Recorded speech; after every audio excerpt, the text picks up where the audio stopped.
pakinabang, pero alam po natin na sa 2025 budget na slash yung budget po para sa libreng kolehiyo, no? Yung tinatawag po nating tertiary education subsidy o yung tulong, dagdag tulong sa mga estudyante sa pampublikong paaralan, pero sa pampribado, yun yung pan-tuition kasi nila na-slash to ng 3 bilyon. Kaya nung nalaman ko na may slash ito sa ating national budget, doon ko lang naisip na sana nandun pa rin ako sa Senate para ipaglaban yung pondong yan, no? Every year po, dapat tumataas ang pondong yan, dapat lumalaki, lumalago, dumadami ang mga estudyanteng nakakapasok sa eskwelahan. Hindi po dapat yan Alam mo, nababawasan. Senator Bam, sinasabi nila, mahal din daw yung miscellaneous fees, no? Maliban doon sa tuition mismo. Meron bang pagkakataon at nakikita ba kayong pag-asa na pati miscellaneous fees makargaw din ng Estado? Opo, actually kasama ang miscellaneous fees, Kasama no? ang Tuition and miscellaneous, miscellaneous. okay. Yung pangkaraniwang complaint o yung talagang pangailangan ng mga estudyante natin, yung mga other fees, no? Yun. So, yung pamasahe mo, di ba? Yung pagkain, yung panglibro, kung nursing student ka, yung RLE. Yung RLE po, napakataas, posibleng up to 80,000 to 100,000 yan over 4 years, no? So may mga iba pa ring gastusin, hindi naman po yan completely free, no?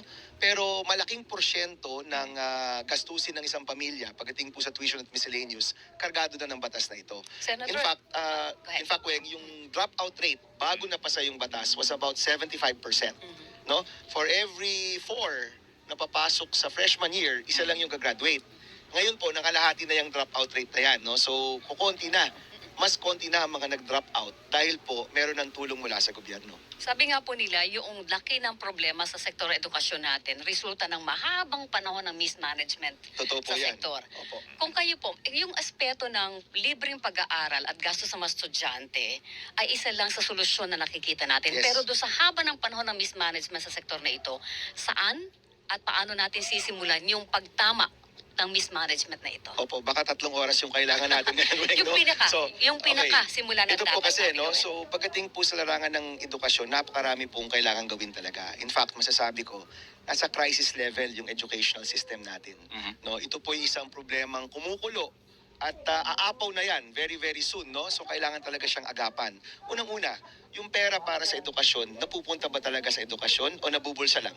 No? Of course, narinig natin yung mga skandalo sa DepEd noon, yung mga laptop na binili ng gobyerno na 50,000 pesos pero mabibili mo sa Tiangge ng 8,000. 'Di ba? So sigurado pa tayo na yung perang 'yan pupunta pa talaga sa mga kabataan natin. Pinakauna po 'yan. Pangalawa, yung guro. Kasi yung teachers po natin, sila yung pinakamahalagang aspeto, no, dito po sa educational system because it's proven na ang estado ng mga guro, yan yung directly connected sa estado ng edukasyon ng isang bansa. Kung sila po'y well-trained, sila po'y well-compensated, maayos ang kanilang kalagayan, usually maayos rin po ang educational system ng isang bansa. So ang tanong dyan, ang mga guro ba natin ay nagtuturo? Sabi po ng mga teachers natin, Sen, ang gusto po namin magturo, teachers po kami. Kaya lang pag may feeding program, although batas ko rin naman yan, kami po yung tagaluto. Kapag may VIP, kami yung tagagawa ng banderitas. O kapag may online, kami rin yung technical director, kami rin yung actor. No? So, ang gusto po ng mga guro natin, magturo sila. Of course, alam rin natin, yung mga guro natin, papunta na rin ng ibang bansa. Daan-daan ang napupunta sa ibang bansa every day, no? So, 3 pa lang yan. Infrastructure. Pagdating po sa ating classrooms, are we climate change resilient? Sa mga classroom natin, hindi lang classroom, technological infrastructure. Meron na bang wifi at internet yung mga eskwelahan natin, no? Yung curriculum, handa na ba ito sa makamoderno at makabagong panahon? Napakaraming kailangan pong ayusin. At yung isang major talaga dyan na naging parte na rin po ng plataforma natin ngayong 2025, yung pagiging employable ng mga kabataan natin. Kasi, Weng, no, yung mga estudyante nakagraduate ng libreng kolehiyo, sabi nila, Senator Bam, maganda nga, libre, 2 buwan na, wala pa rin akong trabaho. So yung pagkakaroon ng integration ng ating pag-empleyo at pag-aaral, mahalaga rin yan for the tertiary, pati rin sa grade 11, grade 12. Yung pangunahing batikos po sa grade 11, grade 12 ay dumadaan tayo sa ganitong klaseng proseso, dagdag 2 taon, yung pangako ng K-12 is after grade 12 ay employable ka na, pwede ka na magtrabaho. Pero nakikita po natin, kahit graduate ka ng grade 12, hindi ka pa rin makapagtrabaho. No? So mahalaga po na mareformahan rin natin yung K-12 para mas employable yung mga kabataan natin, mapagtagpi-tagpi natin, makonect natin itong pag-e-employo at pag-aaral para sigurado ang trabaho ng mga kabataan natin. Ayun, No? yung palang problema, Senator. Kaya siguro marami mga kabataan ngayon, mahigit sa 10 milyon yata ang out of school youth ngayon, mas pinipili pang magtrabaho muna kaysa pumasok sa eskwela dahil marami pang dapat tugunang gastos. Opo. Maliban sa tuition, libreng tuition. Ngayon, ang problema natin, unang inaalala yung pagpalaman sa sikmura eh. Opo, of Oo, course. wala namang papasok sa utak mo kung gutom ang Exactly. tao, di ba? Oo. Ang taas ng bilihin po ngayon. Minsan na marami po tayong mga tinawag na rice granary of the Philippines. Central Luzon, kasama po yung mga kapuso natin at senator. Ano po ang nangyari? Ano po naging problema? Bakit nandito naman sa atin yung IRIC, International Rice Research Institute? Yung mga nagsipag-aral dyan ng mga taga-ibang bansa, Vietnam, Cambodia, Thailand, naunahan pa po tayo sa larangan ng pagpuproduce ng bigas, Senator. Opo, alam nyo, kakagaling ko lang pong Isabela, no? Sa nag-attend ako ng Bambanti Festival nung isang araw. Yan po yung pinag-usapan namin. Ang production ng ating bigas po ay nasa 95% in the Pinoy administration at yung unang half ng Duterte administration. Nasa 95% po yan, rice production. Ibig po sabihin yan, kaya natin pakainin yung sarili natin. Ngayon po, lower than 60% na po ang rice production natin. Pababa ng pababa siya over the years. Bakit? Dahil ang pinili ng gobyerno na kilingan, yung imported. Kumbaga po, ang pinili nilang tulungan, mga magsasaka ng Vietnam, ng Cambodia, ng kung saan-saan, ng Thailand, kesa po yung mga magsasakang Pilipino. No, yung pangako po ng rice tarification, papayagan nating pumasok yung imported na bigas para bumaba ang presyo ng bigas. Bumaba ba ito? Hindi, tumaas. 'Di ba? So paano mo masasabi na successful yung batas na yan? Ay bumaba ang production, tumaas yung presyo. Pangalawa, yung ini-import natin na bigas, yung kukunin pong taripa dyan, dapat po pupunta yan sa mga magsasaka para mag-modernize. Nangyari ba yun? Hindi rin. Di ba?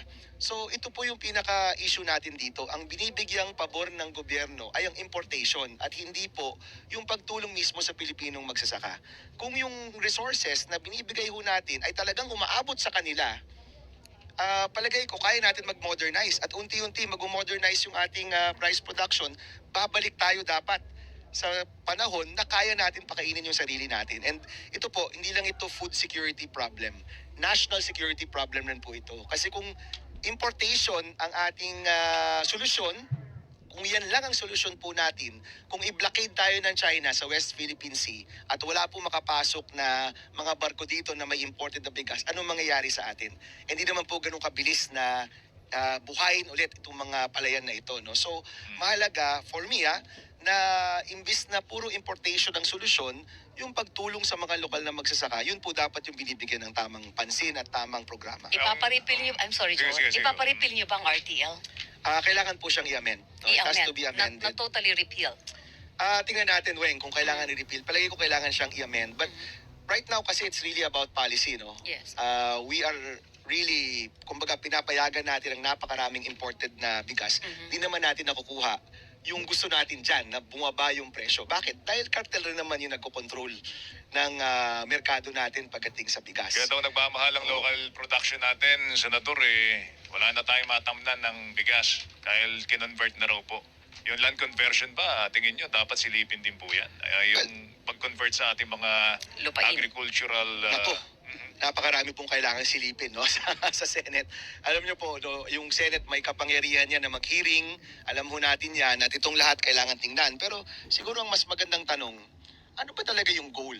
'Di ba? Ano ba talaga yung pinakahangarin natin? Kung yung hangarin po natin ay self-sufficiency pagdating sa rice production, ibig sabihin, kayang pakainin ng mga Pilipino ang sarili niyang kababayan, no? Yung mga Pilipinong magsasaka, kaya na pakainin ng Pilipinas. Kung yan po yung goal natin, makikita natin gaano karaming lupa ba yung kailangan talaga natin. At kung alam natin kung gaano karaming lupa yan, alam natin kung ano yung hangganan ng conversion na pagtanggal ng agricultural land, no? Now, kasama rin po dyan yung pagmo-modernize, di ba? Doon po sa Isabela, na award po, nandun ako sa awarding ng Department of Agriculture. Yung in-award nila, mga magsasaka na kung saan yung yield nila times 2 ng national average, no? Kumbaga doble yung kanilang naiproproduce. Sabi ko, paano nangyari yan na sila doble at yung iba mas mababa yung napoproduce na bigas? Kasi po may ginagamit na teknolohiya, kasi po may disiplina, kasi po ganito yung mga patabang ginagamit, ganito yung seeds na ginagamit. So ibig sabihin, nandyan naman yung mga solusyon. No, kailangan lang talagang mas maipalaganap natin to at makita yung support ng ating agricultural sector mula po sa gobyerno. Nasugdaw